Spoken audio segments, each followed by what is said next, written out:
আমি বললাম তোমার হয়েছেটা কি বলো তো দেখি। ও ঘুরে উঠে আমাকে জড়িয়ে ধরে করে কান্না শুরু করে দিল, আর ডাক দেয়া বলতেছে, হুজুর ওই যে দেখেন কবরস্থানের মধ্যে নতুন মাটি দেখা যায়, ওইটা আমার বাবার কবর। বলে হয়েছেটা কি? ও বলতেছে, হুজুর এই তো মনে হয় 5 থেকে 7 দিন হবে আমার বাবা ইন্তেকাল করেছে। কাঁদো কেন, কি হয়েছে?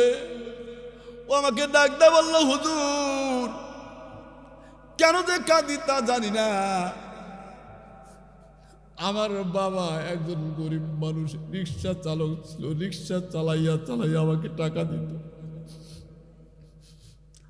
আর আমাকে ডাক দেয়া বারবার বলতো, বাবা রে আমি রিক্সা চালাই, সমস্যা নাই, কিন্তু তোমার কাছে আমার একটা আবদার, আমি কিয়ামতের ময়দানে যেন হাফেজের বাবা হয়ে উঠতে পারি। হুজুর এই কথা আমাকে বারবার বলতো। আমি আমার আব্বাকে বলতাম, আব্বা আমার জন্য দোয়া করবেন যেন আল্লাহ তাআলা হাফেজ আমাকে বানায়।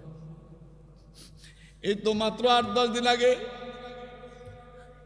সবগুলা ক্লাসের সবগুলা ছাত্ররা সবাই নতুন নতুন পোশাক বানাইছে মাহফিল উপলক্ষে। আমি আমার আব্বাকে ডাক দিয়ে বললাম, আব্বা আমাকে এক সেট জামা কাপড় দিবেন না? আমার আব্বা আমাকে বুকের মধ্যে জড়িয়ে ধরে ডাক দেয়া বলতেছে, বাবা তুমি আমার সন্তান, আমার গর্বে দিল ভরে যাচ্ছে, মাহফিলের মধ্যে তোমাকে পাগড়ি দিবে, আমি কি তোমাকে নতুন জামা কাপড় না দিয়ে পারি? আর 2-3 দিন পরে আমাকে এরকম একটা টুপি কিনে নিয়ে এসে দিয়ে ডাক দেয়া বলতেছে, বাজান আমার কেন যেন মনে হচ্ছে কলিজাটা ছিঁড়ে যাচ্ছে, আমি মনে হয় আর দুনিয়ার মধ্যে বাঁচতে পারবো না রে, তুই আমারে মাফ করে দিস। তবে একটা কথা বলি,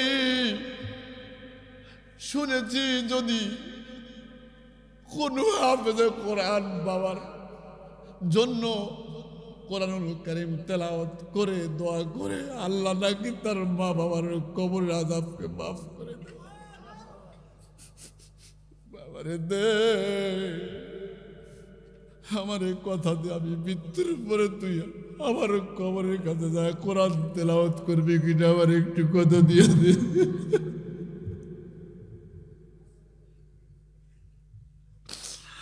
ও আমাকে ডাক দেওয়ারে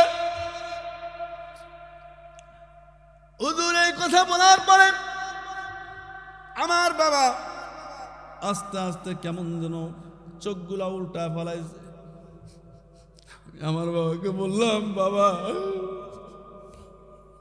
কলেমাটা পড়ে নেন, আমার সাথে কলেমাটা পড়ে নেন, লা ইলাহা ইল্লাল্লাহু মুহাম্মাদুর রাসূলুন ওয়ামা খালাকাতুল জিন্না ওয়াল ইনসা ইল্লা লিয়াবুদুন।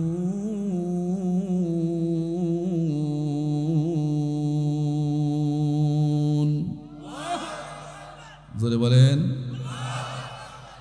মা খালাকতুল জিন্না ওয়াল ইনসা বুখা, মা খালাকতুল জিন্না ওয়াল ইনসা বুখা, নিস্তে মাকসুদ জুজ ইবাদত আজ জাহা, নিস্তে মাকসুদ জুজ ইবাদত আজ জাহা। আল্লাহু আকবার। মুসলমান ভাইরা আমার, তাম দুনিয়ার মধ্যে যত শিক্ষা ব্যবস্থা আছে, টোটাল শিক্ষা ব্যবস্থা 2 প্রকার। কারি তৈয়ব সাহেব রহমাতুল্লাহ আলাইহি খুতুবাতে হাকিমুল ইসলামের মধ্যে বলেন, জাস্টিস আল্লামা মুফতি তকি উসমানী বলেন, সৃষ্টির দিক দিয়ে যত সৃষ্টিকুল আছে সমস্ত সৃষ্টিগুলা হলো 2 প্রকার, কিন্তু মানব আর দানবকে আল্লাহ রাব্বুল আলামিন বানিয়েছেন একমাত্র তার ইবাদত করার জন্য, তার গুণগান গাওয়ার জন্য, তার দাসত্ব করার জন্য, তার গোলামি করার জন্য। আল্লাহ রাব্বুল আলামিন ডাক দেয়া বলেন, বান্দারা তোমরা দুনিয়ার মধ্যে আমার গোলামি করবা, আমার ইবাদত করবা, আর তার এই দুনিয়ার যা কিছু আছে সব কিছু তোমাদের জন্য আমি আল্লাহ গোলাম বানিয়ে দিলাম। দেখেন না, গরু, আপনারা গরু পালন করেন না? দেখবেন গরু যেই মালিকের বাড়ি খায়, যেই মালিকের বাড়ি থাকে, ওই মালিকের বাড়ি খড় খায়। কেউ কি কোনো মুফতি সাহেব, কোনো মাওলানা সাহেব, কোনো মুহাদ্দিস সাহেব কোনোদিন এমন মাসালা দিয়েছে যে গরু যেই মালিকের বাড়ি খড় খায়, ওই মালিকের বাড়ি ছাড়া অন্য মালিকের বাড়ির খড় খাওয়া তার জন্য হারাম? এমন মাসালা কোনোদিন শুনেছেন? কেউ কোনোদিন এমন কথা বলেছে বিড়াল যেই মালিকের বাড়ি থাকে, ওই মালিকের বাড়ির দুধ ভাত ছাড়া অন্য মালিকের বাড়ির দুধ ভাত চুরি করে খাওয়া তার জন্য হারাম? এমন কথা বলেছে? কেউ কোনোদিন এমন কথা শুনেছেন শ্রীগাল রাত্রিবেলায় হাঁস মুরগি শিকার করে করে খায়? কেউ কি কোনোদিন বলেছে বা শুনেছেন যে শ্রীগাল ও দিনের বেলায় হাঁস মুরগি ধরে ধরে খাওয়া ওর জন্য হারাম? এমন কথা কেউ শুনেছেন? শোনেন নাই? কেউ কোনোদিন এমন কথাও শোনেন নাই একটা কুকুর ও যৌনাচার করে, অনির্দিষ্ট কুকুরের সঙ্গে নির্দিষ্ট কুকুরনি নাই? কেউ কোনোদিন এমন কথা বলে নাই যে একটা কুকুর যৌনাচার করবে, নির্দিষ্ট কুকুরনির সঙ্গে অনির্দিষ্ট কুকুরনির সঙ্গে যৌনাচার করা যাবে না? এমন কথা কেউ কোনোদিন শুনেছেন? শোনেন নাই। কেন? এটা শোনা সম্ভব না।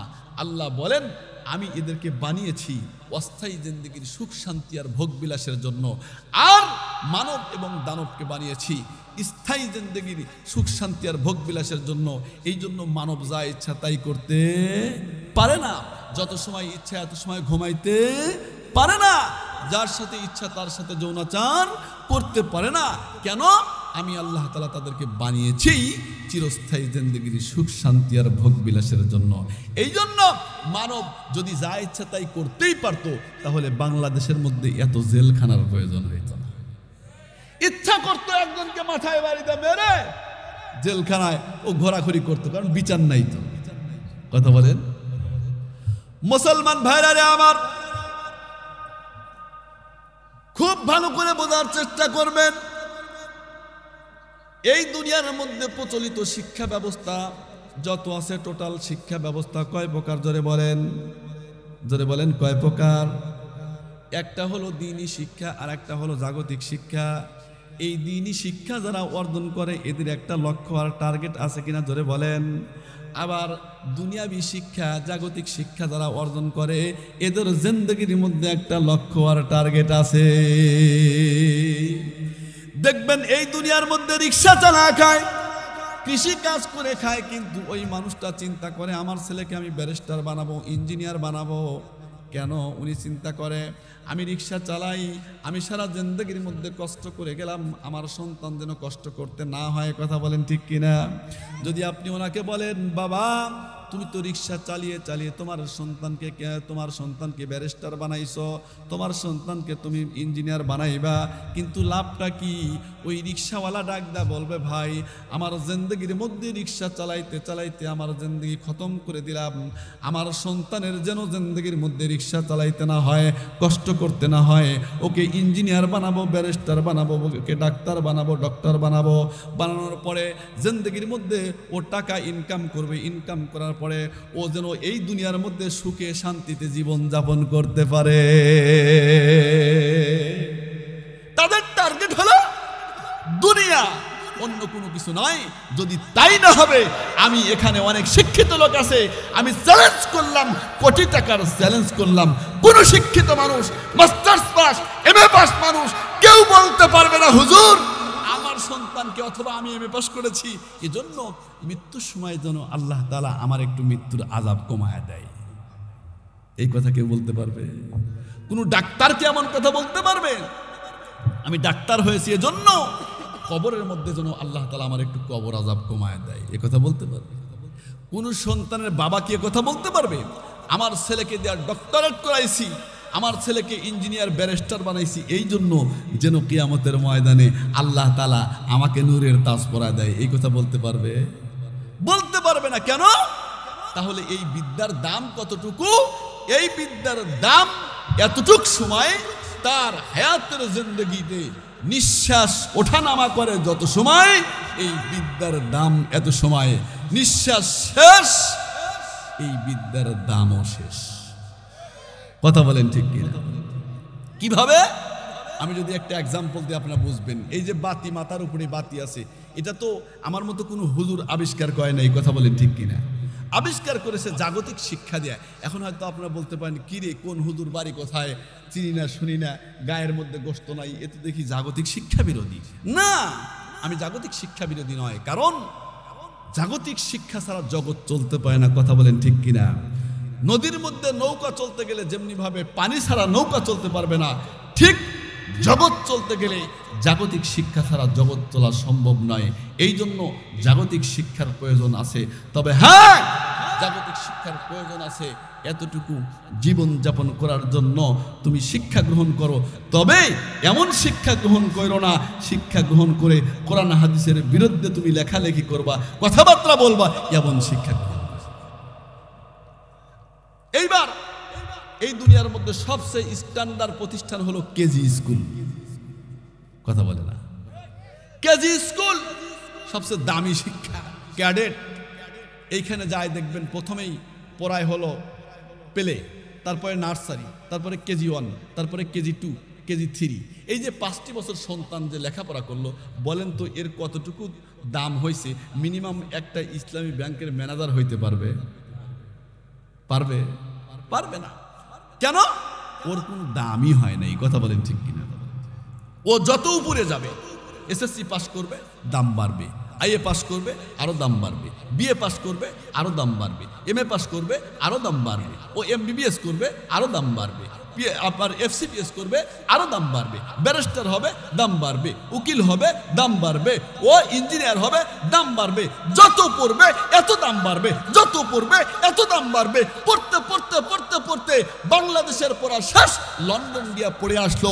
আসার পরে দেখবেন ওই সন্তানের পিছনে কোটি কোটি টাকা খরচ করায়া লন্ডন আর আমেরিকা থেকে পিএইচডি করা নিয়ে এসে ওই সন্তানের মা আর বাবা দেখা যায় বৃদ্ধাশ্রম ছাড়ার কোনো উপায় থাকে না। কথা বলেন ঠিক কিনা?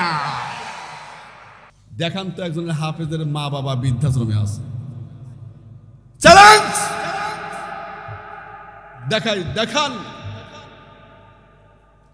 তাহলে দাম কতটুকু হয়েছে? 5 বছর পড়ছে, দাম কতটুকু হয়েছে? কোন দাম?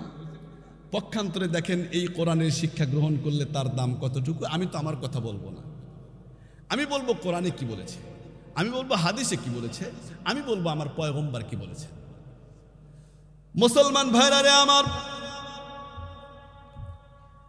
এই দুনিয়ার মধ্যে আমার আপনার পয়গম্বর নবী মুহাম্মদুর রাসূলুল্লাহ, সবাই বলেন সাল্লাল্লাহু আলাইহি ওয়াসাল্লাম, পয়গম্বর কি বলেন হাদিস শরীফের মধ্যে দেখেন এদের দাম কতটুকু। আল্লাহর পয়গম্বর বলেন, মান সালাকা তরিকান ইয়ালতামিসু ফীহি ইলমা সাহালাল্লাহু লাহু বিহি তরিকান ইলাল জান্নাহ। আল্লাহু আকবার। ধরে বলেন, আরো ধরে বলেন আল্লাহু আকবার। মুসলমান ভাইরা আমার, একদম ঠান্ডা মাথায় কথাগুলা বোঝার চেষ্টা করবেন। এলোমেলো আলোচনা করতে পারবো না, একদম নির্দিষ্ট বিষয় নিয়ে আমি অল্প সময় আলোচনা করব ইনশাআল্লাহ। দেখেন আল্লাহর পয়গম্বর বলেন, এই সন্তান তো এখনো মাদ্রাসার মধ্যে পড়তে আসে নাই। দেখবেন এই সন্তানকে যখন মা বাবা ভর্তি করা দেওয়ার জন্য আসে, দেখবেন মাথার মধ্যে বেদপত্র নিয়ে আসে কিনা জোরে বলেন। এই সন্তানগুলা যখন বাড়ি থেকে বের হয়, আমার পয়গম্বর বলেন ও তো অন্য কোনো দিকে রওনা করে না, অন্য কোনো দিকে পা ফালায় না। পয়গম্বর বলেন আল্লাহ রাব্বুল আলামিন ওর জান্নাতের রাস্তাকে সহজ করে দেয়। আল্লাহু আকবার। ধরে বলেন মুসলমান ভাইরা রে আমার, শুধু তাই নয়, পয়গম্বর কি বলেন, ওই সন্তানটা যখন গিয়া ওস্তাদের সামনে বলছে আউযু বিল্লাহি মিনাশ শাইতানির রাজিম, আপনারা আমার সঙ্গে বলেন আউযু বিল্লাহি মিনাশ শাইতানির রাজিম। সবাই বলেন, সবাই বলেন আউযু বিল্লাহি মিনাশ শাইতানির রাজিম, বিসমিল্লাহির রহমানির রহিম। ওই সন্তানটা যখন পড়ে, পয়গম্বর বলেন যদি ওর মা বাবা যদি এ দুনিয়া থেকে বিদায় নিয়ে চলে যায়, যদি কবরের মধ্যে ফেরেশতাদের হাতে কঠিন আযাবের মধ্যে গ্রেফতার হয়ে থাকে, ও আউযুবিল্লাহ আর বিসমিল্লাহ বলার কারণে আল্লাহ রাব্বুল আলামিন এই আউযুবিল্লাহ আর বিসমিল্লাহর ইজ্জতে ওর মা বাবার কবরের আযাবকে মাফ করে দেয়। শুধু তাই নয় মুসলমান, পয়গম্বর বলেন ওই সন্তানটা যখন পড়া শুরু করলো, এ মুসলমান খুব ভালো করে বুঝবেন, দেখবেন যে সন্তানের মাথার মধ্যে পাগড়ি মাথায় দিল, এই সন্তান রাতের গভীরে যখন ওই সন্তানটা ওযু করে পড়া শুরু করে, বাবা হাকিমুল উম্মাত মুজাদ্দাদে মিল্লাত শাহ আশরাফ আলী থানভী রহমাতুল্লাহ আলাইহি বলেন, দেখবেন ওই সন্তানটা যখন রাতের গভীরে কোরআনুল কারীম সামনে নেয়, দেখবেন এইভাবে আউযু বিল্লাহ বিসমিল্লাহ বলে এমন করে হেলতে থাকে, দুলতে থাকে। কথা বলেন ঠিক কিনা? বাংলা পড়ার সময় তো দেখবেন হেলে না, ইংরেজি পড়ার সময় তো দোলে না, কোরআনুল কারীম পড়ার সময় কেন এমন করে হেলে আর দলে? হাকিমুল উম্মাত মুজাদ্দাদে মিল্লাত শাহ আশরাফ আলী থানভী রহমাতুল্লাহ আলাইহি বলেন, ওই সন্তান তো এমনে এমনে হেলে না, এমনে এমনে দোলে না, স্বয়ং আল্লাহ রাব্বুল আলামিন কুদরতি হাত তার পিঠের পিছনে লাগা দিয়া দিয়া ঢুলায়। মুসলমান ভাইরা রে আমার, পয়গম্বর বলেন ওই সন্তানটা এইবার যখন পড়া শুরু করলো, এই যে সন্তানরা আছে, শিক্ষকরা আছে, আমি তো হতভম্ব হয়ে গেলাম, কিং কর্তব্য বিমূঢ়। এত সুন্দর প্রদর্শনী, আমি তো মাহফিল প্রতিদিন একটা দুইটা তিনটাও হয়, প্রত্যেক দিন এমন কোনো দিন নাই, কিন্তু এত সুন্দর প্রদর্শনী আমি কোনোদিন দেখি নাই। এই মাদ্রাসা আপনারাও ধন্য, এলাকা ধন্য, মাদ্রাসার শিক্ষকরাও ধন্য। এত সুন্দর একটা প্রদর্শনী, শিক্ষা না দিলে কি প্রদর্শনী দিতে পারতো? কথা বলেন। আল্লাহু আকবার। এইবার যখন ব্ল্যাকবোর্ডের মধ্যে পড়ায়, এ বাবারা পড়ো আলিফ বা তা সা জিম, পরে কি পড়ে না? ধরে বলেন আল্লাহু আকবার। পয়গম্বর বলেন যখন কোনো সন্তান মাত্র মুখের মধ্যে উচ্চারণ করছে আলিফ বা তা সা জিম, প্রত্যেকটা অক্ষরে অক্ষরে আল্লাহ রাব্বুল আলামিন তার আমলনামার মধ্যে 10টি করে সব লিপিবদ্ধ করে দেন। সুবহানাল্লাহ বলেন। মুসলমান ভাইরা রে আমার, এখন এই জায়গার মধ্যে আমি কিছু কথা বলতে চাই। দেখবেন কিছু মানুষ আছে যারা বলে কোরআনুল কারীম না বুঝিয়া পড়লে কোনো সওয়াব নাই, বলে কিনা? জোরে বলেন। এখন কেন বলে তা কি জানেন? আমি এখন আপনাদের সামনে একটা বইয়ের নাম নিচ্ছি, কোরআনের আলোকে জান্নাতে যাওয়ার পথ। খ্রিস্টান মিশনারি থেকে এই বইটা তারা কি করেছে, লিখেছে কোরআনের আলোকে জান্নাতে যাওয়ার পথ। এই বইয়ের মধ্যে লিখেছে যে কোরআন না বুঝিয়া পড়লে কোনো সওয়াব নাই, লিখেছে খ্রিস্টান, কিন্তু নাম দিয়েছে কত সুন্দর, মনে হয় জান্নাতি নাম। কথা বলেন ঠিক কিনা? খ্রিস্টানরা জানে, তারা জানে যদি মুসলমানদেরকে বলি কোরআন থেকে দূরে সরে যাও, কোরআন তেলাওয়াত করা যাবে না, কিন্তু কোনো মুসলমান তো শুনতে রাজি নাই। কথা বলেন ঠিক কিনা? এই জন্য তারা চিন্তা করেছে, এইভাবে সূক্ষ্ম একটা চাল চালাইছে যে কোরআন না বুঝিয়া পড়লে কোনো সওয়াব নাই। মুসলমান বলুন তো দেখি, এই জায়গার মধ্যে আমরা যারা আছি, আমি সর্বপ্রথম, তারপরে আপনারা, যদি শতকরা 99 জন ধরেন তা ভুল হবে না, আমাকে সহ, আমরা কেহই আমরা সঠিকভাবে কোরআন বুঝতে পারি না। কথা বলেন ঠিক কিনা? পয়গম্বর বলেছেন যদি কোনো মানুষ একটা হরফ উচ্চারণ করে, এক হরফ উচ্চারণ করার কারণে তার আমলনামার মধ্যে 10টি করে সওয়াব লিখে দেন। তাম পৃথিবীর মানুষ যদি একত্রিত হয়ে আমরা বলতে চাই সওয়াব হবে না, তাহলে বলুন তো দেখি কার কথা সত্য হবে? ধরে বলেন। আজকে তামাম বাংলাদেশ নয়, তামাম পৃথিবীর মধ্যে এই কোরআনের বিরুদ্ধে ইহুদি খ্রিস্টানরা চাল চালায়। এই জন্য আমি বলতে চাই, কিয়ামত পর্যন্ত তোমরা যত খ্রিস্টান আছে, ইহুদি আছে, আপনার এই বাংলাদেশের মধ্যে আছে, দেখবেন মাথার মধ্যে টুপি আছে, মুখের মধ্যে দাড়ি আছে, গায়ের মধ্যে জুব্বা আছে, হজও করেছে, ও আজান দিলে সর্বপ্রথম মসজিদের প্রথম কাতারে যায় বসে, কিন্তু ও কোরআনের বিরুদ্ধে কথা বললে ও কোনো কথা বলে না, ওর নেতার বিরুদ্ধে কথা বললে ওর তাপে এলাকায় থাকা যায় না। কথা বলে না, ওর তাপে এলাকায় থাকা যায় না। তুমি কেমন মুসলমান? এজন্য আমি বলতে চাই, আপনাদের এই জামালপুরের যুব সমাজকে একটা কথা বলতে চাই, যদি যুব সমাজ জেগে ওঠে তাহলে বাংলার জমিনে 100 গজ মাটির নিচেও যদি কোথাও মুনাফিকের দল অবস্থান করতে থাকে, খোদার কসম করে বলি, এক যুব সমাজ যদি হুঙ্কার দেয়, জামালপুর নয় তামাম বাংলাদেশ থেকে এমন মুনাফিকের দল 100 গজ মাটির নিচ থেকেও পালাইতে বাধ্য। এই যুব সমাজ যদি শুধু একটু গর্জে ওঠে। আজকে দেখেন দুঃখের বিষয়, আল্লাহর পয়গম্বর শুধু তাই নয়, পয়গম্বর কি বলেন দেখেন, আপনাদেরকে একটা কথা শিখা যায়। আল্লাহর পয়গম্বর বলেন আলিফ লাম মিম, এই যে প্রত্যেকটা হরফ, এটা 3টা হরফ, এটা একটা হরফ না। আলিফ হরফুন, লাম হরফুন, মিম হরফুন, প্রত্যেকটা একটা একটা হরফ। এখন বলেন তো দেখি, এই পয়গম্বর যে বললেন প্রত্যেকটা হরফ পড়লে সওয়াব আছে, তাহলে আমি আপনি খ্রিস্টানরা চিন্তা করছে এইগুলা না বুঝিয়া পড়লে তো কোনো সওয়াব নাই। এইভাবে যদি বলি তাহলে মুসলমান কোরআন থেকে দূরে সরে যাবে, কারণ বুঝি না, তাহলে তো পড়া লাভ নাই। এই চিন্তা করেছে। কিন্তু জানেন না, যদি কোনো মানুষ এমন কথা কখনো বলে তার সঙ্গে বেয়াদবি করবেন না। আমার মতো বক্তাও যদি বলে বেয়াদবি করবেন না, আস্তে করে গিয়া বলবেন, সালাম দেয়া বলবেন, হযরত আপনি যে বললেন কোরআন না বুঝিয়া পড়লে কোনো সওয়াব নাই, তাহলে আমি একটা কথা বলতে চাই, মেহেরবানি করে বেয়াদবি মাফ করবেন বলে বলেন। তখন আপনি বলে দিবেন, হযরত আপনি তো বললেন কোরআন না বুঝিয়া পড়লে কোনো সওয়াব নাই, তাহলে আলিফ লাম মিম এর অর্থটা কি হবে আপনি একটু বলে দেন। ইয়াসিন, তাহা, আইন, সাদ, এইগুলার অর্থ কি হবে আপনি একটু বলে দেন। ওই আল্লাহর বান্দা ডাকদা বলবে, কি বলেন আপনি কি পাগল হয়েছেন? কারণ এইগুলার অর্থ তো কোনো পয়গম্বরও জানে না। কথা বলেন ঠিক কিনা?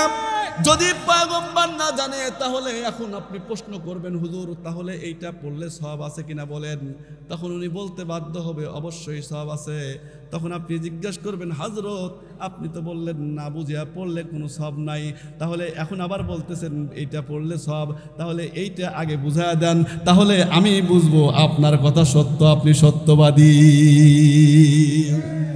মুসলমান ভাইরা রে আমার, পয়গম্বর কি বলেন দেখেন। আমি খুব ইম্পর্টেন্ট এন্ড ইন্টারেস্টিং আলোচনায় আসতেছি ইনশাআল্লাহ। আল্লাহর বান্দারা খুব ভালো করে লক্ষ্য করে দেখবেন আল্লাহর পয়গম্বর কি বলতেছেন। পয়গম্বর বলেন, ওই সন্তানরা এইবার মাত্র নুরানি কায়দা হাতে নিল, নেওয়ার পরে ধীরে ধীরে আম্মা পাড়া হাতে নেয়, তারপরে কোরআনুল কারীম হাতে নেয় কিনা জোরে বলেন। দেখবেন ওস্তাদরা ডাক দেয়া বলে, বাবা আগামী বুধবারে তোমাকে কোরআনুল কারীম হাতে দেব, তোমার বাবাকে খবর দাও, তোমার মাকে, তোমার ভাইকে খবর দাও, তোমার চাচাকে খবর দাও। এইবার সবাইকে নিয়ে আসার পরে দেখবেন কোরআনুল কারীম হাতে দেয় আনুষ্ঠানিকতার মাধ্যমে, জোরে বলেন দেয় কিনা। এইবার দেওয়ার পরে দেখবেন এই সন্তানরা, এই যে সন্তানটা তেলাওয়াত করলো, হাফেজে কোরআন, দিল ভরে গেছে রে ভাই, তেলাওয়াত শুনে জানি না কোন ওস্তাদ পড়াইতেছে। তামাম পৃথিবীর মধ্যে আজকে এক কোরআনুল কারীমের জন্য তামাম পৃথিবী পাগল হয়ে গেছে, এক সালে আমাদের তাকরিমের তেলাওয়াতে। কথা বলেন ঠিক কিনা মুসলমান?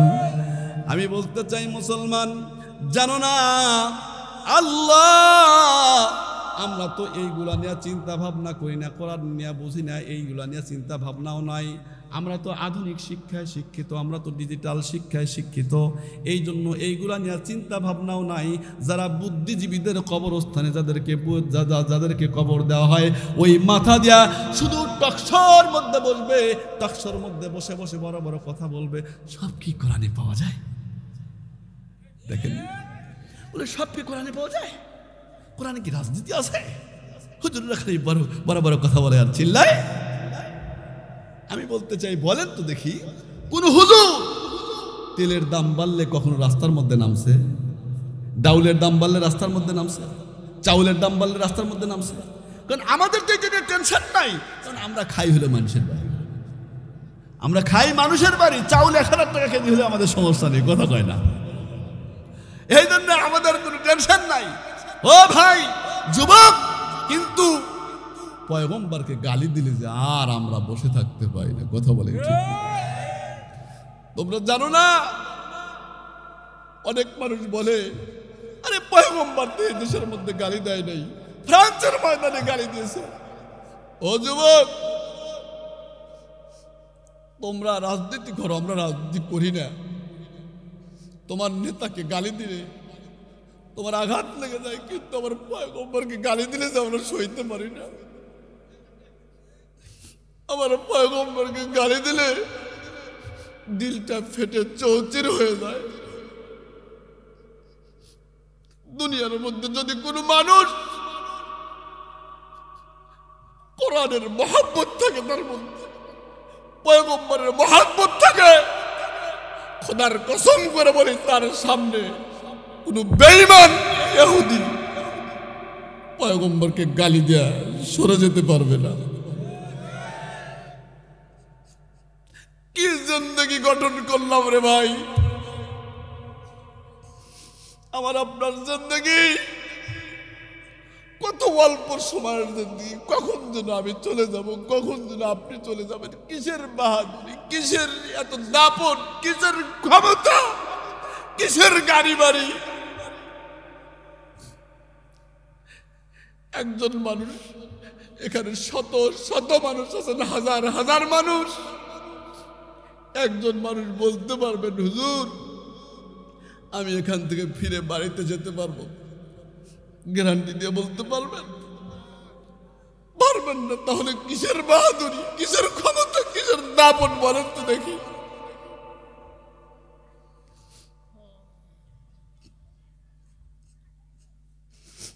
পয়গম্বরের কথা শুনলে দিলে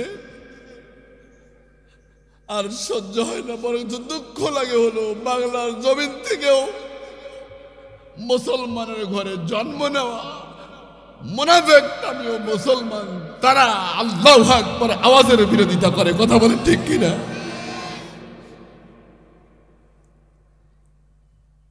ওদের ঢোলের বাড়ি কানের মধ্যে যায় না,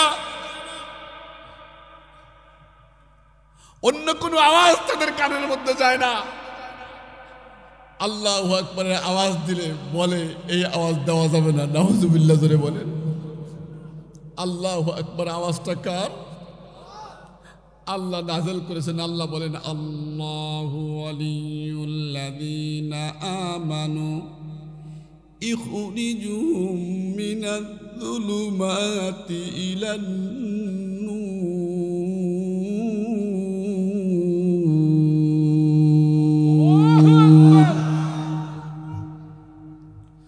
মুসলমান ভাইরা আমার, যেই কথা বলতেছিলাম,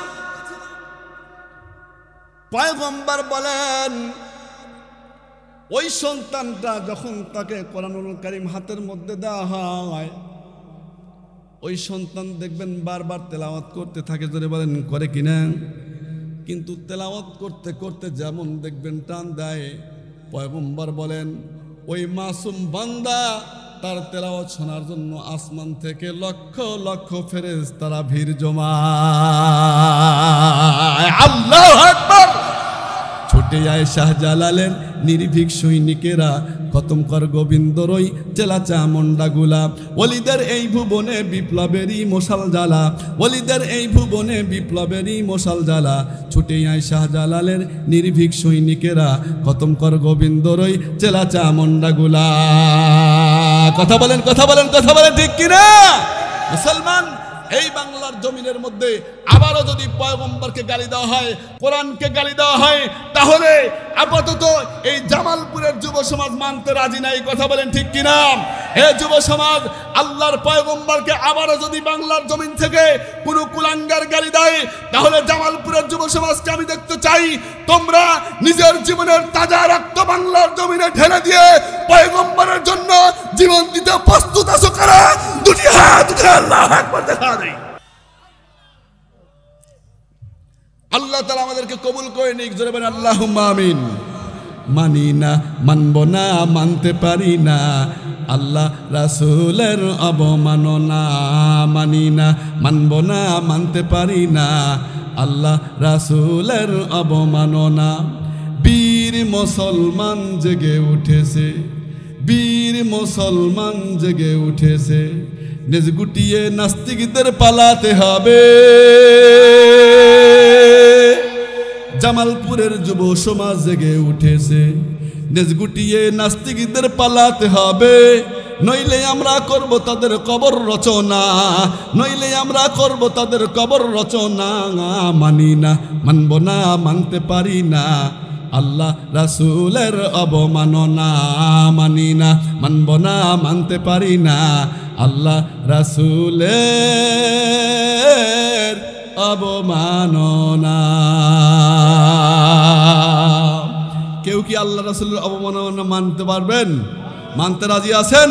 তাই আমি বলতে চাই, এই বাংলার জমিন শাহজালালের দেশ, এই জমিন শাহ মাকদুমের দেশ, এই জমিন তিতুমিরের দেশ, এটা কোরআনের দেশ, এটা হাদিসের দেশ, এটা ওলামা একরামের দেশ, এটা মাদ্রাসার দেশ, এটা মসজিদের দেশ, এটা ইমানদারদের দেশ, এটা ইমামদের দেশ, এটা মুয়াজ্জিনদের দেশ, এটা টুপিওয়ালার দেশ, এটা দাড়িওয়ালার দেশ। খোদার কসম করে বলি, বাংলার জমিনে যদি আবারও কোনো কোরআন বিরোধী নাস্তিক বেঈমান আওয়াজ তোলো, বাংলার জমিন থেকে তোমাদেরকে বের করে দিতে বাধ্য হব, বাধ্য হব, বাধ্য হব।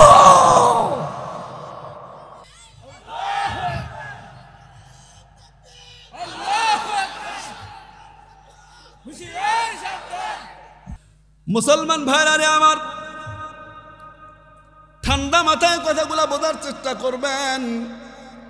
আল্লাহর পয়গম্বর বলতেছেন, এইবার ওই সন্তান যখন তেলাওয়াত করা শুরু করে, মধুর কণ্ঠ দিয়ে তেলাওয়াত করে, যেমন টান দেয় দেখবেন, আর রহমান আল্লামাল কুরআন খলাকাল ইনসান।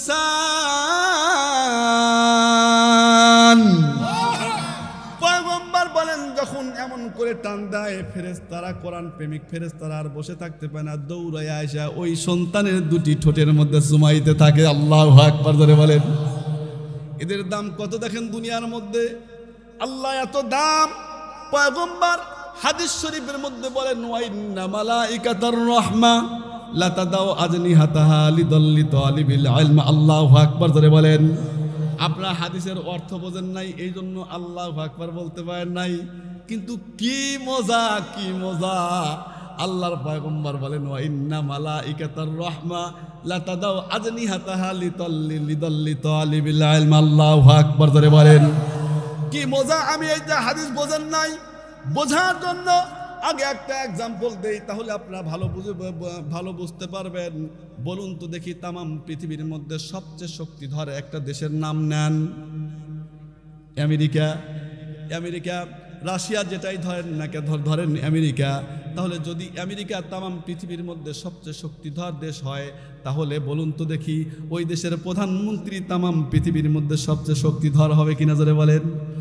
এ মুসলমান, ওই দেশের প্রধানমন্ত্রী যদি বাংলাদেশের মধ্যে আসতে চায়, তাহলে কিন্তু আগেই আমাদের দেশের প্রধানমন্ত্রী, প্রাইম মিনিস্টার যারা আছে, তাদের সাথে কিন্তু স্বরাষ্ট্রমন্ত্রী তাদের সাথে আলাপ আলোচনা করে কিনা জোরে বলেন। আলাপ আলোচনা করার পরে দেখবেন এইবার ওই দেশের প্রধানমন্ত্রী আসতেছে। আসার পরে যারা বিমানে চলাফেরা করেন তারা জানেন, বিমানবন্দরে দুইটা রাস্তা আছে, একটা হলো জেনারেল আর একটা হলো ভিআইপি। একটা সাধারণ আর একটা ভিআইপি। বলুন তো দেখি, সবচেয়ে দামি দেশের প্রধানমন্ত্রী আসতেছে। এখন বলুন তো দেখি, ওই প্রধানমন্ত্রী আসার সময় এইবার সাধারণ গেট দিয়ে বের হবে নাকি ভিআইপি গেট দিয়ে বের হবে?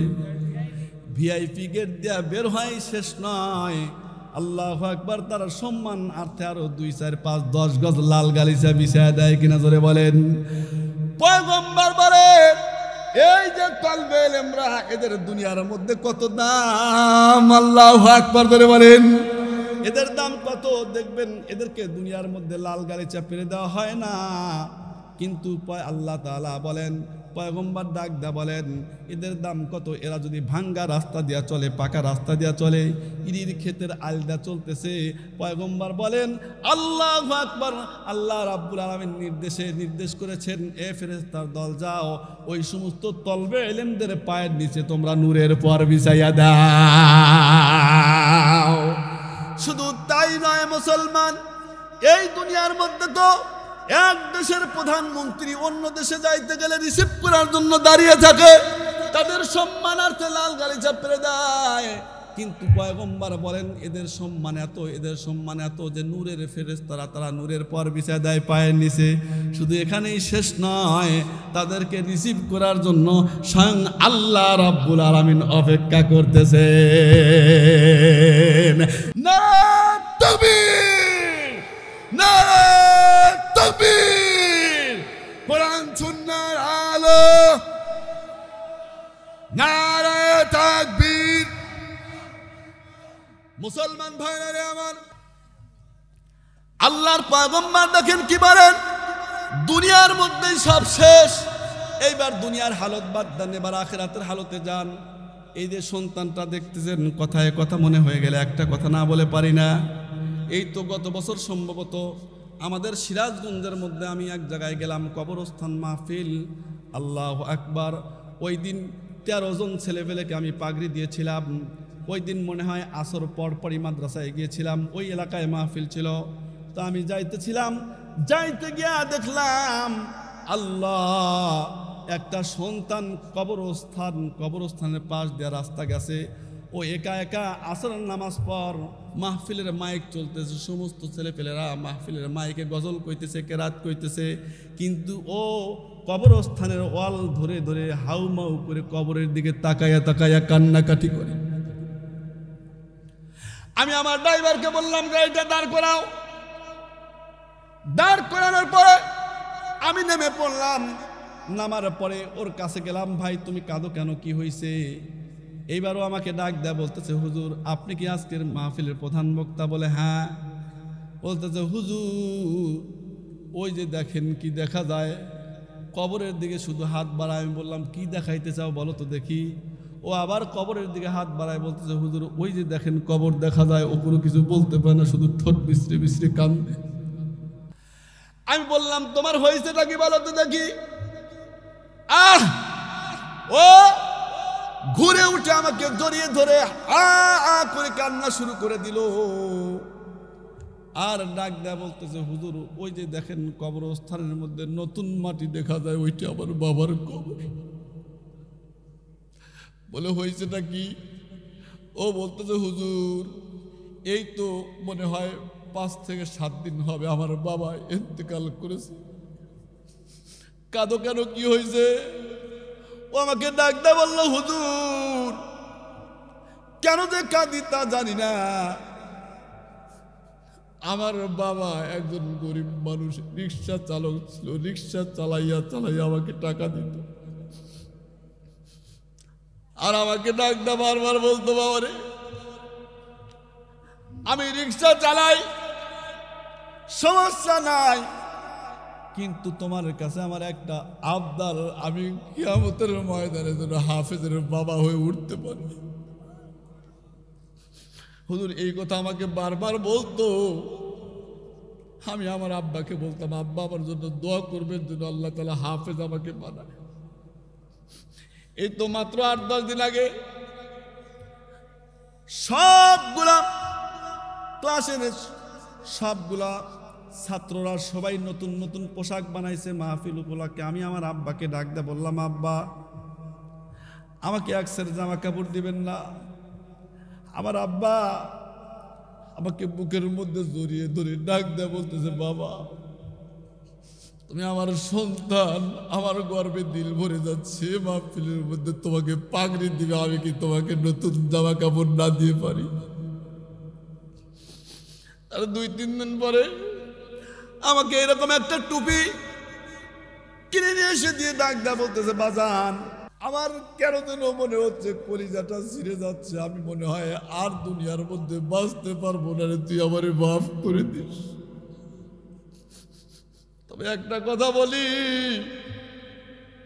শুনেছি যদি কোনো হাফেজে কোরআন বাবার জন্য কোরআনুল কারীম তেলাওয়াত করে দোয়া করে, আল্লাহ নাকি তার মা বাবার কবরের আযাবকে মাফ করে দেয়। বাবারে দে আমার কথা দিয়ে আমি মৃত্যুর পরে তুই আমার কবরের কাছে যায় কোরআন তেলাওয়াত করবি কিনা আমার একটু কথা দিয়ে দে।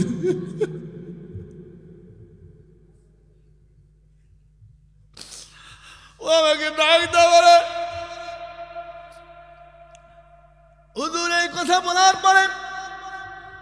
আমার বাবা আস্তে আস্তে কেমন যেন চোখগুলা উল্টা ফেলাইছে। আমার বাবাকে বললাম, বাবা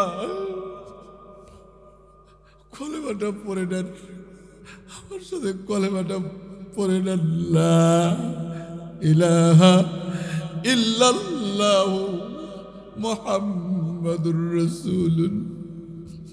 কলেমাটা পড়া দিলাম, টাস করে দানটা বের হয়ে গেল। বের হওয়ার পরে হুজুর আজকে আমাদের 13 জনকে পাগড়ি দিবেন, সবার বাবা মাদ্রাসার মধ্যে এসেছে। দেখলেন হাফেজে কোরআনের বাবাকে টুপি পরিয়ে দাও। ওখানেও 13 জন ছেলেপেলের মধ্যে 12 জনকে, 12 জনের বাবাকে যখন টুপি পরিয়ে দিলাম, যখন 13 নম্বরে ওই সন্তানের নাম আসলো, ওই সন্তান কাঁদতে কাঁদতে স্টেজের মধ্যে পড়ে যায়, আমার বাবা নাই, আমার বাবার টুপি আজকে কে পরবে? ওকে টুপি পরে দিতে পারলাম না, পাগড়ি পরাইতে পারলাম না। আমিও তো মা বাবা হারা সন্তান, জানি না কার জন্য মা নাই, কার জন্য বাবা নাই রে। জায়গার মধ্যে কত মানুষ আছে কোনদিন আর মা বাবা বলে ডাকতে পারবে না।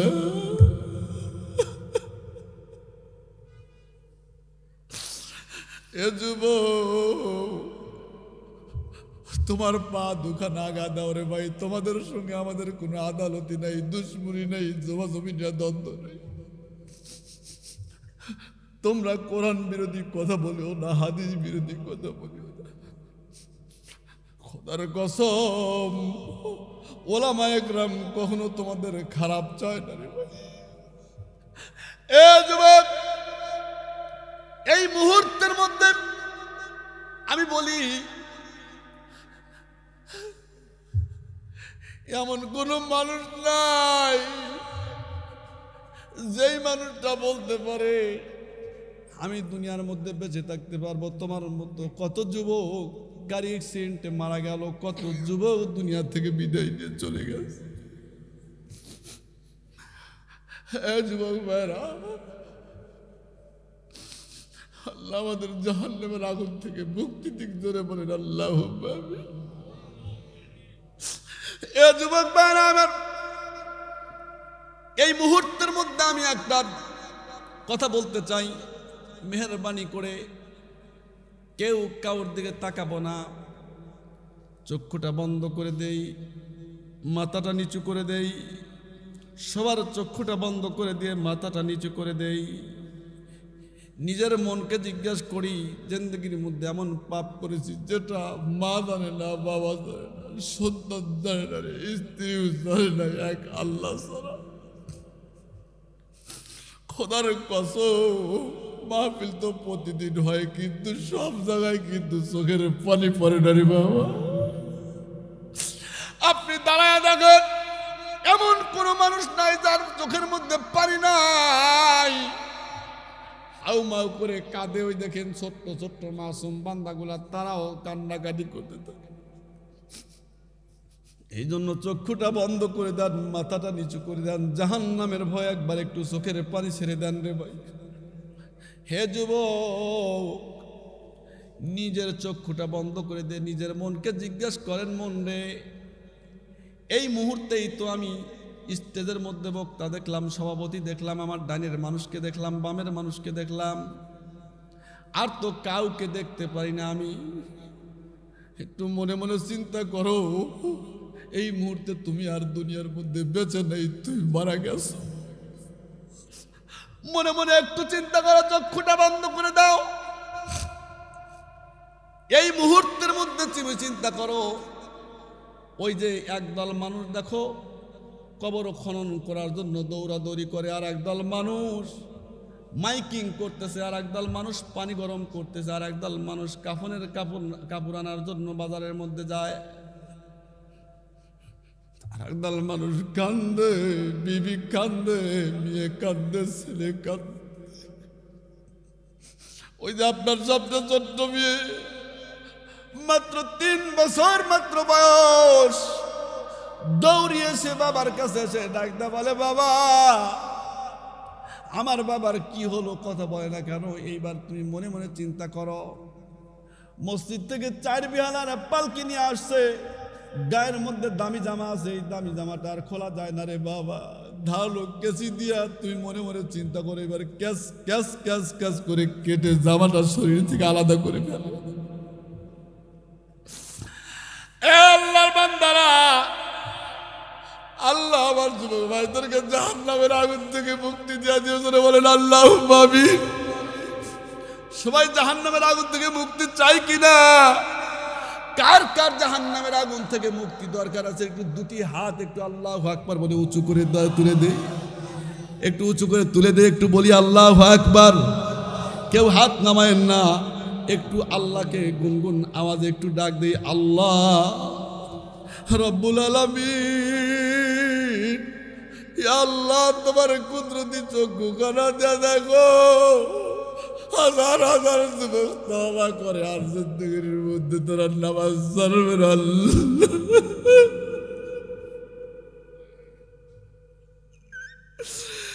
আল্লাহ জানি না কোন যুবকের জন্য মা নাই রে,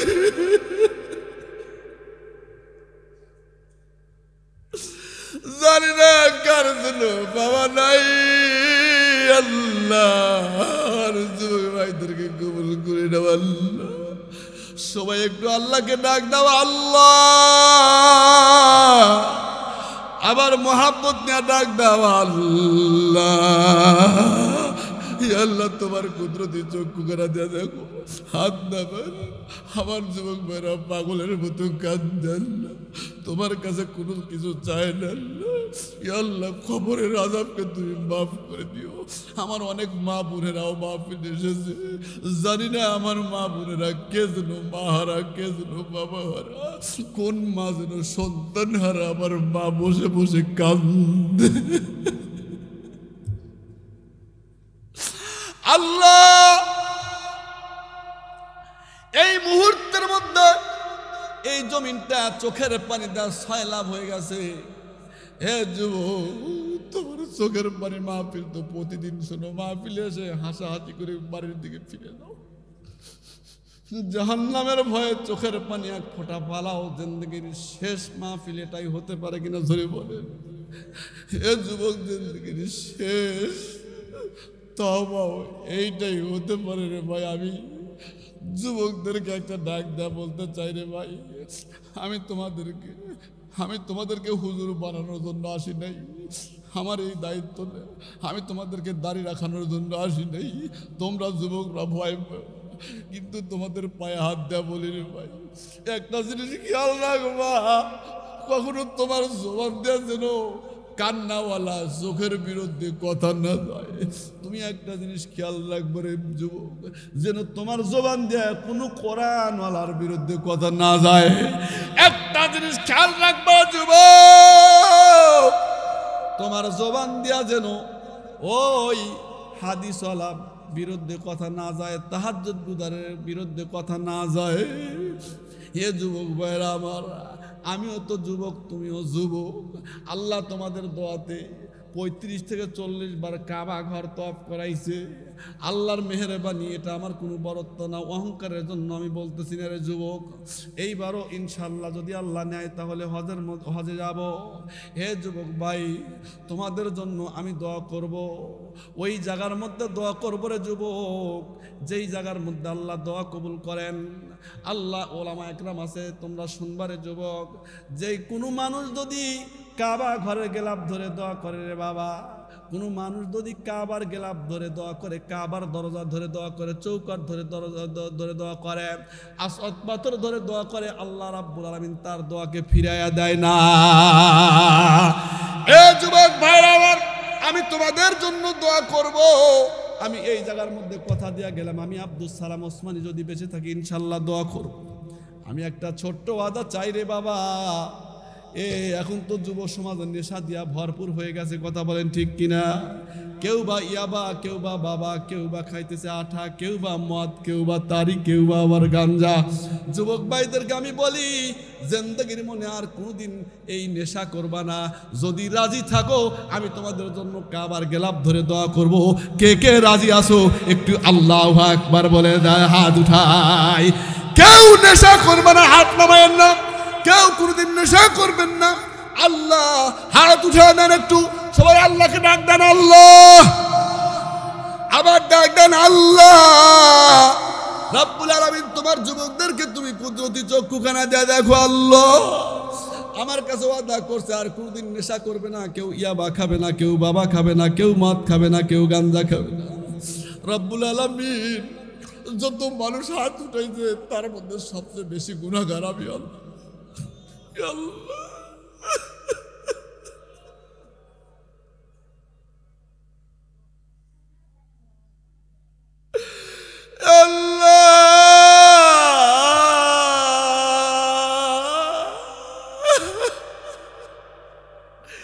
এই জায়গার মধ্যে এমনও মানুষ বসে আছে যারা তাহাজ্জুদ গুজার, এমনও মানুষ বসে আছে যারা তোমার পয়গম্বরকে বারবার স্বপ্নে দেখেছে। রব্বুল আলামিন হাজার হাজার যুবক আজকে তওবা করতেছে, কোনদিন নেশা করবে না। আল্লাহ আমার যুবক ভাইদেরকে কবুল করে নাও, জোরে বলে আল্লাহুম্মা আমিন। হাত নামান রে ভাই, আমি তওবার একটু শর্ত বলবো। তো আমার তওবা কবুল হওয়ার শর্ত আমি বলি, মোনাজাতে হাত উঠান। এ যুবক ভাইয়ের আবার জিন্দগির মধ্যে কত গুনাহ করেছে রে বাবা, কেউ জানে না তোমার আল্লাহ জানে। এই মুহূর্তের মধ্যে তুমি মনে মনে তওবা করো, আল্লাহ অতীতে যে গুনাহ করেছি এখন তওবা করতেছি, সামনে আর করব না। এমনও তো হইতে পারে বাড়িতে তুমি যাইতে পারবে না। এইটা হলো তওবা কবুল হওয়ার লক্ষণ। হে যুবক, অনেকেই মা বাবার সঙ্গে বহুত বেয়াদবি করেছে। এই জায়গা থেকে ফিরে গিয়ে খোদার কসম করে বলিস, মা বাবা যদি তোমার উপর নারাজ থাকে, কাবার গিলাপ ধরে দোয়া করলে তোমার দোয়া কবুল হবে না। এই জন্য যদি কখনো মার সঙ্গে বেয়াদবি করে থাকো, এই জায়গা থেকে উঠে গিয়ে আগামীকালকে মা যদি ঘুমাইয়া থাকে, আগামীকাল সকালবেলা বলবা, মাগো নিজের অজান্তে তোমার সঙ্গে বেয়াদবি করে ফেলেছি। সিরাজগঞ্জ থেকে আব্দুল সালাম ওসমানী এসেছিল। এ জামালপুরের ভাইয়েরা তোমাদেরকে ডাক দা বলি, যুবকেরা ডাক দা বলি, মাকে ডাক দা বলবা, মাগো আমার নিজের অজান্তে তোমার সঙ্গে বড় বেয়াদবি করে ফেলেছিলাম, তুমি আমারে মাফ করে দাও। হ্যাঁ যুবক, যেই মাকে গালি দিয়েছো দেখবা ওই মা তোমাকে হাত ধরতে দিবে না, বলবে, পাগল তোর কথায় কি আমি ব্যথা পাইছি, আয় তুই আমার বুকের মধ্যে আয়, আমি এইটা মনের মধ্যে রাখি। এক কোনো যুবক যদি বাবার সঙ্গে বেয়াদবি করে থাকো, এই মুহূর্তের মধ্যে তওবা করো। আল্লাহ, না জেনে নিজের জিন্দেগিতে অনেক বড় ভুল করেছি। এইখান থেকে উঠে গিয়া বাবাকে ডাক দা বলো, বাবা গো আমি নিজের অজান্তে তোমার সঙ্গে অনেক জোরে কথা বলেছি, বেয়াদবি করেছি। ওই সিরাজগঞ্জের আব্দুল সালাম ওসমানী এসেছিল, বলেছে তোমার কাছে হাত ধরে মাফ চাইতে। একবার হাত ধরে মাফ চাও, দেখো বাবা তোমাকে হাত ধরতে দিবে না। বাবার যদি ভিতরের দিলের মধ্যে ব্যথা থাকে, দু চোখ দেয়া দর দর করে চোখের পানি ছেড়ে দিয়ে ব্যথা দূর করে দিয়ে সন্তানকে বুকের মধ্যে চাপাইয়া নিবে। এ যুবকের দান, আর কোনদিন যতদিন আল্লাহ তাআলা বাঁচিয়ে রাখেন মা বাবার সঙ্গে কোনদিন বেয়াদবি করব না। স্ত্রীর পাল্লায় পড়ে, শাশুড়ির পাল্লায় পড়ে রাজি আছি। আজকে দেখবেন কত হায়রে ছেলের বউরা শাশুড়ির সঙ্গে বেয়াদবি করে, শ্বশুরের সঙ্গে বেয়াদবি করে। মা, ও মা, তোমাকেও আমি বলি, তুমিও তো একদিন শাশুড়ি হইবা, তুমি তো একদিন শ্বশুর হইবা, ওই দিন তোমার বুঝে আসবে গো মা। তোমাকে বলে যাই, তুমি যদি আজকে অধিকাংশ ঘরের মধ্যে, অধিকাংশ সংসারের মধ্যে অশান্তির কারণ দেখবেন ছেলের স্ত্রীগুলা, কথা বলে ঠিক কিনা? আসার পরে বলতেছে তোমার মা বাবা থাকলে আমি নাই, তোমার মা বাবা থাকলে তোমার সঙ্গে আমি নাই, তোমার ভাত খাবো না, তোমার সংসার করব না। মাগো মা, তোমাকে ডাক দা বলি গো মা, তুমি একটু কান ফালা শোনো 1টা মিনিট। আল্লাহ, তুমি যদি এই দুনিয়ার মধ্যে তোমার, আরে মেয়েদের জান্নাত পাইতে তো বেশি সময় লাগে না, বেশি কষ্ট করা লাগে না, ওইদিকে আমি যাব না, অনেক সময় লেগে যাবে। শুধু একটা কথা বলি মা, তুমি যদি কামা তাদিনু তুদানু, দুনিয়ার মধ্যে তুমি তোমার শাশুড়িকে যেমন ভালোবাসবা, তারপরে তোমার স্বামীর বোনদেরকে যেমন ভালোবাসবা, তোমার স্বামীর ভাইদেরকে যেমন ভালোবাসবা, তোমার শ্বশুরকে যেমন ভালোবাসবা, তুমিও একদিন মা হইবা, হওয়ার পরে দেখবা তোমার ওই সন্তানের স্ত্রীও তার সে ডবল ভালোবাসা তোমাকে দিয়েছে। এ যুবক ভাইরা, তওবা, এইবার তওবা কবুল হওয়ার লক্ষণ একটা বলি, তওবা কবুল হওয়ার শর্ত বলেছি। এইবার দেখবেন আমরা হাত উঠাবো, হাত উঠাইলে দেখবেন অনেক মানুষ বসে আছে, আমরা গুনাহ করতে করতে তো আমাদের দিল একবারে পাথরের মতো হয়ে গেছে, আমাদের চোখ দিয়ে পানি বের হয় না। কিন্তু দেখবেন আমার চোখ দিয়ে পানি বের হয় না, পাশে আরেকজন বসে আছে, হাত উঠানোর সঙ্গে সঙ্গে হাউমাউ করে কান্না করে দিয়েছে। আপনি বুঝতে পারবেন আল্লাহ রাব্বুল আলামিন তার দোয়াকে কবুল করে নিয়েছেন। আল্লাহু আকবার ধরে বলেন। কোন আল্লাহর বান্দা হাত উঠাইছে, কাঁদে নাই, চোখের পানি আসে নাই, দেখবেন জাহান্নামের ভয়ে অনেক আল্লাহর বান্দা কান্নার ভান করেছে। আপনি বুঝতে পারেন আল্লাহ তাআলা তার দোয়াকেও কবুল করে নিয়েছে। এই জন্য আমরা এক্ষুনি তওবা করে নেব, জিন্দেগির শেষ তওবা এটাই হতে পারে। এই জন্য আখিরি তওবা আমরা করে নেব, আস্তাগফিরুল্লাহ। সবাই বলি আস্তাগফিরুল্লাহ, আস্তাগফিরুল্লাহ রব্বি মিন কুল্লি জামবিউ ওয়া আতুবু ইলাই ওয়ালা হাওলা ওয়ালা কুওয়াতা ইল্লা বিল্লাহিল আলিয়্যিল আযীম। সবাই মাথাটা নিচু করে দেন, চক্ষুটা বন্ধ করে দেন, কেউ কাউর দিকে তাকাবো না, কেউ কাউর দিকে তাকাবো না। এবার আল্লাহকে ডাক দেন, আল্লাহ। আবার বলেন আল্লাহ, তওবা করিতেছি, অতীতে যে গুনাহ করেছি সামনে আর করব না, মাফ করে দাও। ইয়া আল্লাহ, জিন্দেগির মধ্যে মা বাবার সঙ্গে অনেক বেয়াদবি করেছি, আর বেয়াদবি করব না। ইয়া আল্লাহ, কোরআন হাদিসের সঙ্গে অনেক বেয়াদবি করেছি, ওলামা একরামের সঙ্গে অনেক বেয়াদবি করেছি, তওবা করিতেছি, ভবিষ্যতে আর কোনোদিন করব না, তুমি মাফ করে দাও। হাত উঠান।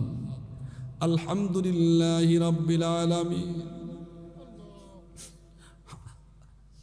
রব্বানা ইয়া রব্বানা ইয়া রব্বানা, মাফ করে দাও আমাদের জিন্দেগির সব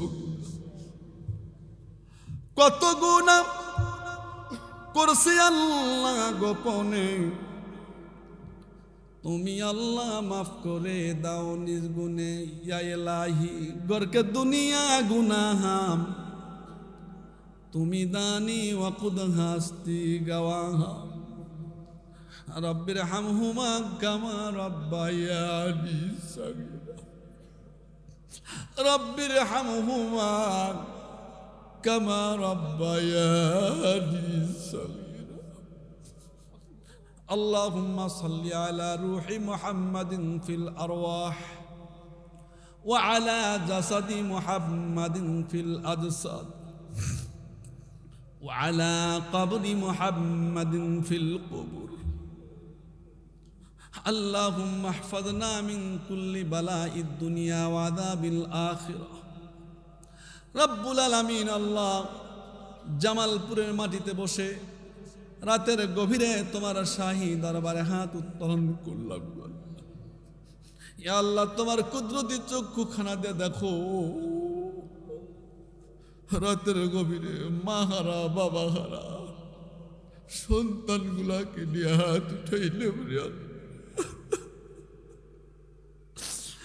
আল্লাহ,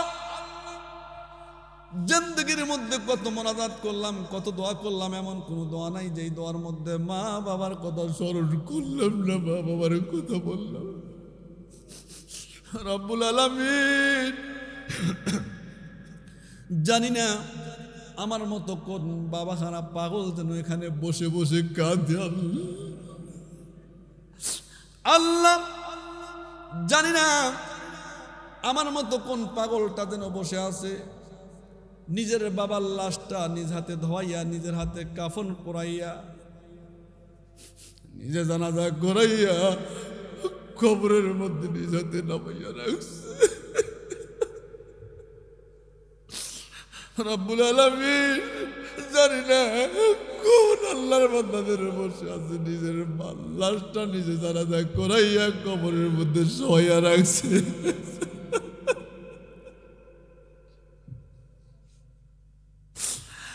আল্লাহ তুমি বলেছ কোন চুল পাকা দাড়ি পাকা মানুষ যদি হাত উঠায়, ওই চুল পাকা দাড়ি পাকা মানুষের হাতগুলাকে আমি ফিরাই না। আল্লাহ তোমার কুদরতি চক্ষুখানা দেয়া দেখো, কত চুল পাকা দাড়ি পাকা মানুষগুলা হাত উঠা চোখের পানি ছেড়ে দিয়ে হাউমাউ করে কান্না করতেছি। আল্লাহ রাব্বুল আলামিন আজকে হাজার হাজার যুবক নেশা করবে না তওবা করেছে। আল্লাহ আমার যুবক ভাইদেরকে কবুল করে নাও। আল্লাহ আমার যুব সমাজকে তুমি কবুল ও মঞ্জুর করে নাও। আল্লাহ জানি না এর মধ্যে বসে আছে কোন আল্লাহর বান্দা যেন তাহাজ্জুদ গুজার আছে, কে যেন বসে আছে রে তোমার পয়গম্বরকে বারবার স্বপ্নের মাধ্যমে দিদার করে। আল্লাহ এই জায়গার মধ্যে আমরা যারা বসে আছি অনেকে অসুস্থ মানুষ, আল্লাহ তাদেরকে সুস্থতা দান করে দিও। মা বোনদের মধ্যে অনেকেই অসুস্থ আছে, আল্লাহ তাদের আত্মীয় স্বজন অসুস্থ আছে, আল্লাহ তাদেরকে সুস্থতা দান করে দিও। আল্লাহ যারা ঋণগ্রস্ততায় ভুগতেছে তাদের ঋণ পরিশোধ করার মতো তৌফিক দিয়া দিও গো আল্লাহ রাব্বুল আলামিন। যারা এ জায়গার মধ্যে আছে সাংসারিক অশান্তিতে ভুগতেছে, আল্লাহ তাদের সংসারে তুমি শান্তি ফিরিয়ে দাও। আল্লাহ আমরা যারা হাত উঠাইলাম, আল্লাহ তুমি আমাদের হায়াতের জিন্দেগির মধ্যে আল্লাহ যতদিন বাঁচিয়ে রাখো, আল্লাহ দিনের উপর তুমি অটল থাকার মতো তৌফিক দিয়া দিও রব্বুল আলামিন। তোমার কুদরতি চক্ষুখানা দেয়া দেখো কত মানুষ রাতের গভীরে হাউমাউ করে কান্দে, আল্লাহ তোমাকে কেমন করে পাগলের মতো ডাকে। তোমার কুদরতি চক্ষুখানা দেয়া দেখো আল্লাহ, একটু মহাব্বত দিয়ে আল্লাহকে ডাক দেন। আল্লাহ আবার একটু গুনগুন আওয়াজ দিয়া মহাব্বত দিয়া সবগুলা জবান খুলে দিয়ে আল্লাহকে ডাক দেন। আল্লাহ আবার একটু ডাক দেন। আল্লাহ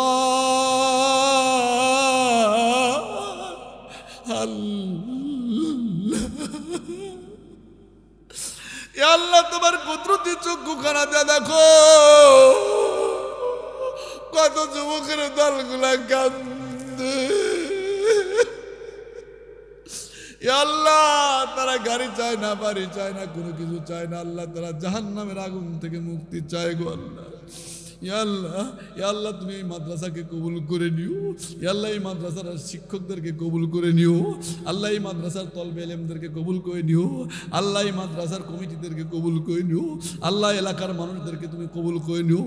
আল্লাহ আলম ভাই বিভিন্ন সময় বিভিন্নভাবে সহযোগিতা করে আল্লাহ নিয়ে আসতেন। আল্লাহ আলম ভাইয়ের হায়াতের মধ্যে বরকত দিয়া দিও। আল্লাহ তার সংসারের মধ্যে পরিপূর্ণ বরকত দিয়া দিও। আল্লাহ আমরা যারা হাত উঠাইলাম আল্লাহ আমাদেরকে জাহান্নামের আগুনে পোড়ায় না, আদর করে বানাইয়া, আদর কইরা মানুষ আল্লাহ বানাইয়া কেমনে দিবা জাহান্নামে ফালাইয়া। তুমি যদি মাফ না করো তোমার বান্দারে, তোমার বান্দা বলো যাবে কার কাছে। সকল রোজা হইতে আল্লাহ ফিরিয়া তোমারি রোজায় রইলাম পড়িয়া। আল্লাহ আমাদের জিন্দগির গুনাহ খাতা মাফ করে দাও রব্বুল আলামিন। রাতের গভীরে দরখাস্ত করতেছি আল্লাহ, জানি না কখন যেন কার সামনে কোন অবস্থায় আজরাইল আলাইহিস সালাতু ওয়াস সালাম এসে হাজির হয়ে যাবে। আল্লাহ জমিদাতা কসিমউদ্দিন, তসলিমউদ্দিন, আল্লাহ আল্লাহ আল্লাহর বান্দা কি বেঁচে আছেন? মরহুম তসলিমউদ্দিন জমিদাতা এই মাদ্রাসার জন্য আল্লাহ আমার তসলিমউদ্দিন সাহেবকে তুমি কবুল করে নিও। আল্লাহ তার কবরের আযাবকে মাফ করে দিও। ইয়া আল্লাহ তার আত্মীয় স্বজন যত দুনিয়া থেকে বিদায় নিয়ে চলে গেছে আল্লাহ তাদের কবরের আযাবকে মাফ করে দিও।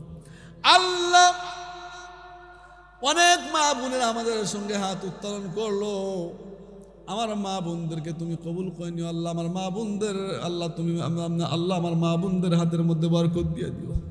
আল্লাহ আমার মা বোনদের ঘরের মধ্যে শান্তি ফিরিয়ে দাও গো আল্লাহ রব্বুল আলামিন। অনেক মানুষ দান করেছে আল্লাহ, তাদের দানকে তুমি কবুল ও মঞ্জুর করে নিও গো আল্লাহ।